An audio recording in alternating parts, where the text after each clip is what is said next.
We have a group here today to do a little bit of a demonstration as well as give us an idea of some of the considerations that they have during one of these events. Good morning.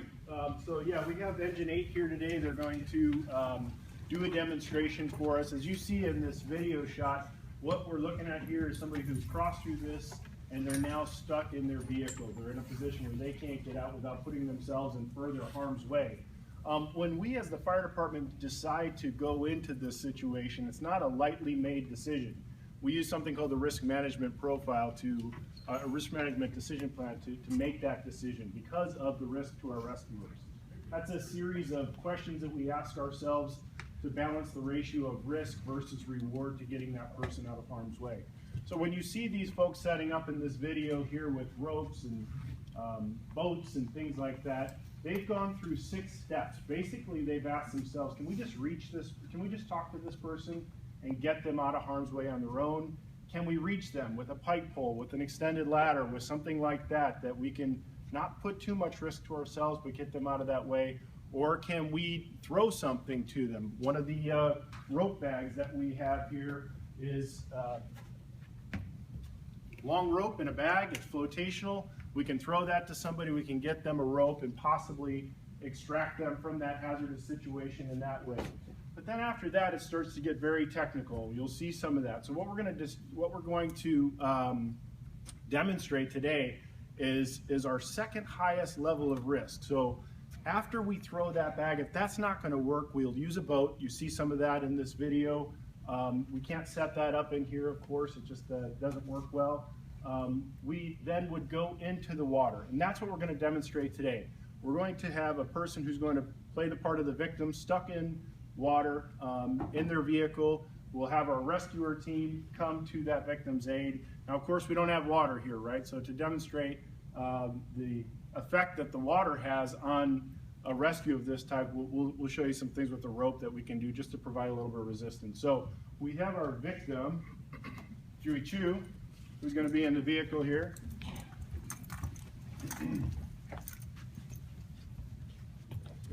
Sit there. And then for our volunteer, we need a volunteer to help us with. We need a volunteer to help us be part of our rescue team. Any volunteers? Aubrey, come on up, Aubrey.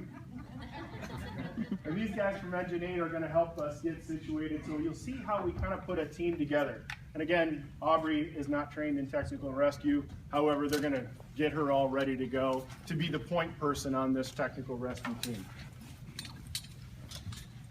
As I said, of course, we can't really demonstrate anything in the water. I don't know, maybe we could have had this at a river or something like that, I'm not sure. But in lieu of that, we'll provide some resistance to her as she makes her way towards the victim through means of a rope that's attached to the back of her PFD, her personal flotation device that these guys are putting on her right now.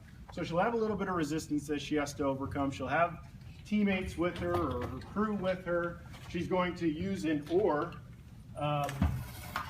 to kind of probe the ground as she makes her way out into this. Because of course, one of the most difficult things that we run into when we're going out into a wash, to a flooded out area, is the footing's not good, it's muddy, there's debris moving downstream towards us, those sorts of things. So as I mentioned before, we're trying to mitigate the risk that we put our rescuers in against trying to make this rescue. So we try to make sure that we have sound footing as best as we possibly can.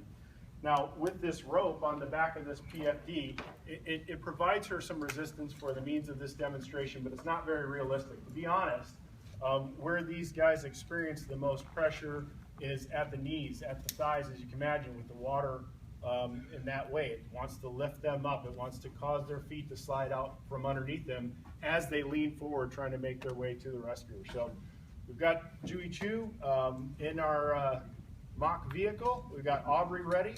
And Mike, whenever you guys are ready, you guys can start making your way out.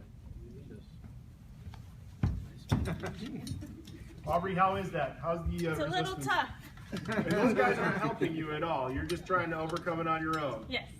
Right. So when they make their way to the vehicle, they're going to, first thing they want to do is try to provide some measure of safety to the victim themselves. So they have brought out a PFD, a helmet for them to be able to get that onto the to the victim.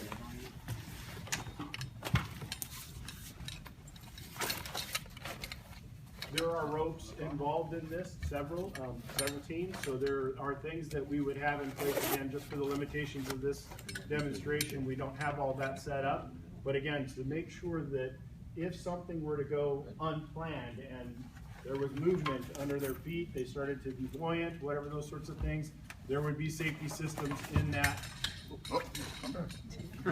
And even someone always watching the victim in case they decide to go for themselves. So.